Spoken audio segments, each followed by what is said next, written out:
प्रिय विद्यार्थियों, अपने जैन धर्म पे टॉपिक चल रहा था और आज अपने बात करेंगे contribution of Jain dharma on Indian literature और Indian culture. The contribution of Jain dharma to the Indian culture apart from Indian literature has been a lot. और जैन धर्म के जो जैन धर्म ग्रंथ हैं वो मुख्यतः आगम साहित्य है और आगमेतर साहित्य है। आगम साहित्य के दो भाग हैं, एक अर्थगम और दूसरा सूत्रागम। तीर्थंकर भगवान द्वारा उपदिष्ट वाणी अर्थागम है। तीर्थंकरों के प्रवचन के आधार पर गणधरों द्वारा रचित साहित्य सूत्रागम है। ये आगम ज्ञान के अक्षय भंडार होने के कारण गणि पिटक तथा संख्या के 12 होने के कारण द्वादश सांगी के नाम से भी पुकारा जाता है। आचरण सूत्र में जैन भिक्षुओं के आचरण संबंधी नियम दिए गए हैं। भगवती सूत्र में महावीर स्वामी के माध्यम से जैन धर्म के सिद्धांतों की विवेचना की गई है। ऐसे सूत्रों में आचार्य भाद्रबहु द्वारा रचित कल्प सूत्र बहुत प्रसिद्ध है। जैन धर्म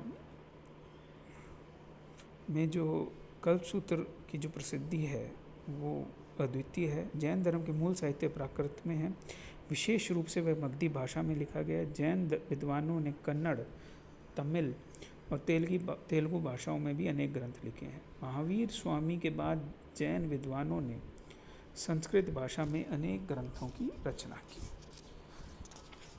अब अपने बात करते हैं कि जैन धर्म की भारतीय संस्कृति में क्या देन थी या भारतीय संस्कृति को क्या देन थी।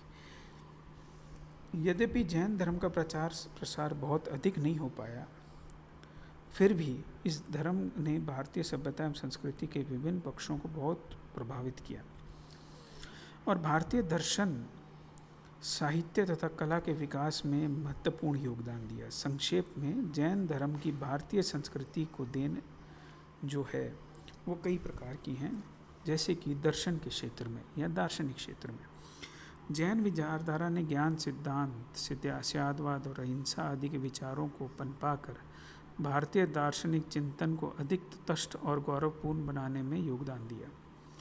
ज्ञान सिद्धांत के अनुसार प्रत्येक जीव की आत्मा पूर्ण ज्ञान युक्त है और सांसारिकता का पर्दा उसके ज्ञान प्रकाश को प्रकट नहीं होने देता। अतः प्राणी मात्र को इस पर्दे को हटाकर समझना चाहिए। ऐसा करने पर वह निग्रंथ हो जाता है। विचार समन्वय के लिए अनेकांत दर्शन की देन अत्यधिक महत्वपूर्ण है।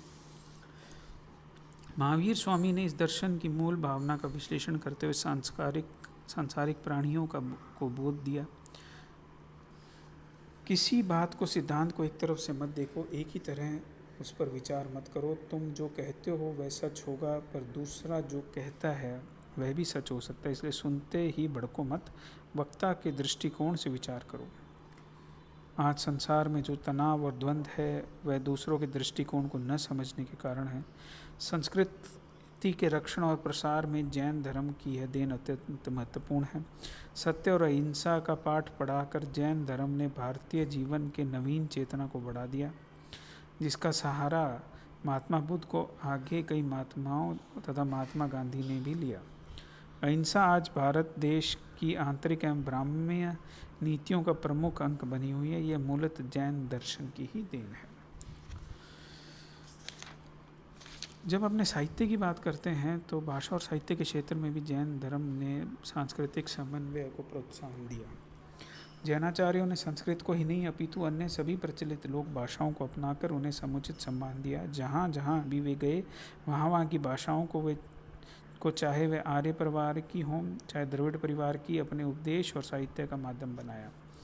इसी उदार प्रवृत्ति के कारण मध्य युगीन विभिन्न जनपदीय भाषाओं के मूल रूप से सुरक्षित रह सके। आज जब भाषा के नाम पर भारी विवाद और मतभेद है, तब ऐसे समय में जैन धर्म की उदार दृष्टि अभिनंदनीय ही नहीं अनुकरणीय भी है और इसे हम अपनी सांस्कृतिक एकता को कायम रखने में अधिक सफल होंगे।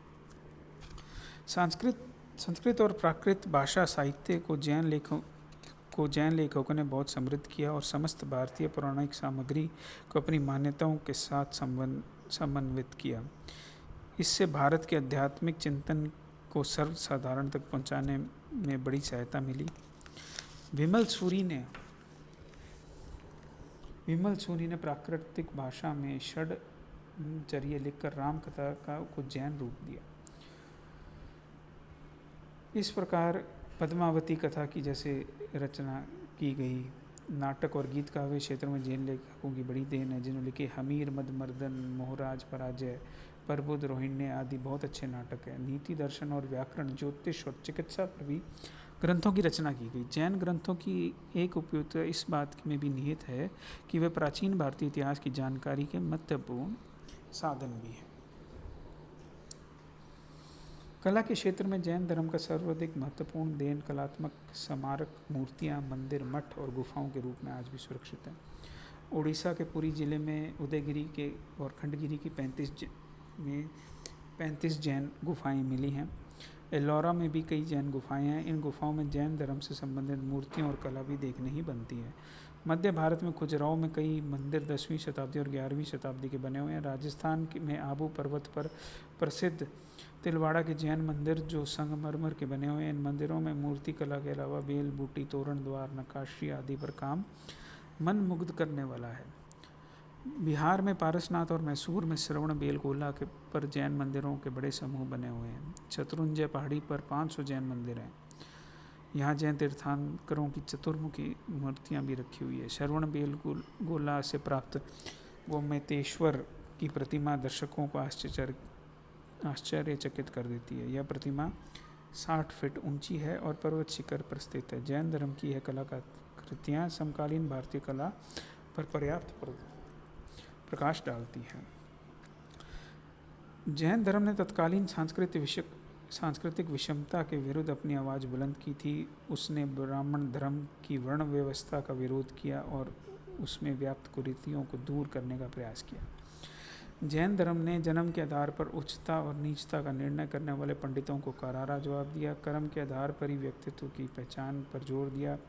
अपमानित और अचल संपत्तिवत माने जाने वाली नारी के प्रति आत्मसम्मान और गौरव की भावना को पुनः जागृत किया। उसे धर्म ग्रंथों को पढ़ने का ही अधिकार नहीं दिया, अपितु मोक्ष की उत्तराधिकारिणी भी मान लिया। इस प्रकार जैन धर्म ने सामाजिक समानता को पुनः प्रतिष्ठित किया। जैन धर्म ने सांस्कृतिक समन्वय और एकता की भावना को सफल बनाया। विचार समन्वय के लिए अनेकांत दर्शन की देन दी। आचार समन्वय की दिशा में मुनि धर्म और गृहस्थ धर्म की व्यवस्था दी। इस प्रकार प्रवृत्ति और निवृत्ति दोनों मार्गों का समन्वय किया गया। जैन धर्म में संप्रदायवाद और जातिवाद, प्रांतीयवाद, भाषावाद आदि सभी मतभेदों को त्याग कर राष्ट्र देवता को बड़ी उदार और आदर दृष्टि से देखा। उसने भारत के किसी एक भाग विशेष को अपनी श्रद्धा का, साधन का और चिंतन का क्षेत्र नहीं बनाया। वह संपूर्ण राष्ट्र को अपना मानकर चला। जैन धर्म अपनी समन्वय भावना के कारण ही सगुण और निर्गुण भक्ति के विवाद में नहीं पड़ा। प्राचीन जैन साहित्य संरक्षक के रूप में जैन धर्म की विशेष भूमिका रही है। जैन साधुओं ने जीर्ण शीर्ण एवं दुर्लभ ग्रंथों का प्रतिलेखन कर उनकी रक्षा की और स्थान स्थान पर ग्रंथ भंडारों की स्थापना कर इस अमूल्य निधि को सुरक्षित रखा। यह ज्ञान भंडार इस दृष्टि से राष्ट्र की अमूल्य निधि है। सामान्यतः यह कहा जाता है कि जैन धर्म ने संसार को दुख मूलक बताकर निराशा की भावना फैलाई है। जीवन में संयम और विराग की अधिकता पर बल देकर उसकी अनुराग भावना और कला प्रेम को कुंठित किया है, परंतु इस प्रकार का विचार भ्रांति मूलक है। जैन धर्म ने यह सब कुछ किस लिए किया? अखंड आनंद की प्राप्ति के लिए, शाश्वत सुख की उपलब्धि के लिए। उसमें तो मानव की महात्मा बनने की, आत्मा को परमात्मा बनाने की आस्था का बीज छुपा हुआ है। उसी ने देववाद के नाम पर अपने को असहाय और निर्बल समझी जाने वाली जनता को आत्म जागृति का संदेश दिया। उसी ने मानव हृदय में छिपे पुरुषार्थ को जगाया और मनुष्य को अपने भाग्य का विधाता बनाया। जैन धर्म की यह विचारधारा युगों बाद आज भी बुद्धिजीवियों को धरोहर बनी हुई है तथा संस्कृति को वैज्ञानिक दृष्टि प्रदान कर रही है।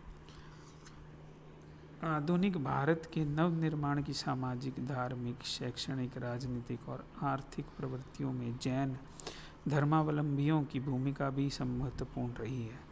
अहिंसा, सत्याग्रह, भूमिदान, संपत्ति दान, भूमि सीमा बंदी, आयकर प्रणाली, धर्मनिरपेक्षता जैसे सिद्धांतों और कार्यक्रमों में जैन दर्शन की भावधारा न्यूनाधिक रूप से प्रेरणा कारण रही है। प्रिय विद्यार्थियों, आज हमारा ये टॉपिक जैन धर्म पे पूरा होता है।